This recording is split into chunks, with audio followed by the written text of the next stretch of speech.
কাঁপে না? হাল মিন খালকিকা আসাদ্দু মিনাল জিবাল, আল্লাহ আপনার সৃষ্টির মধ্যে পাহাড়ের চেয়েও শক্তিশালী কি কিছু আছে? আল্লাহ বললেন নাআম, আছে। আল হাদিদ, লোহা।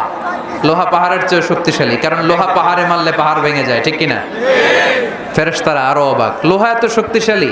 হাল মিন খালকিকা আসাদ্দু মিনাল হাদিদ, আল্লাহ তাহলে লোহার চেয়ে শক্তিশালী মনে হয় কিছু নাই, আছে? আল্লাহ বললেন নাআম, আছে। আন্নার, আগুন, কারণ আগুনের মধ্যে লোহা ফেলে দিলে লোহা গলে যায়, ঠিক কিনা? ফেরেশতারা তো আরো অবাক। ফেরেশতারা বলে তাই নাকি? আগুন এত শক্তিশালী, তো হাল মিন খালকিকা আসাদ্দু মিনান নার, আল্লাহ আপনার সৃষ্টিতে আগুনের চেয়েও শক্তিশালী কিছু আছে? আল্লাহ বলে আছে। আলমা, পানি, কারণ আগুনের মধ্যে পানি ঢাললে আগুন পাওয়া যায়। ফেরেশতারা তো এবার আরো অবাক, পানি এত শক্তিশালী, ওই পানি ঘট ঘট ঘট ঘট করে আমরা খাই, এত শক্তিশালী আল্লাহ। হাল মিন খালকিকা আসাদ্দু মিনাল মা, আপনার সৃষ্টিকুলের মধ্যে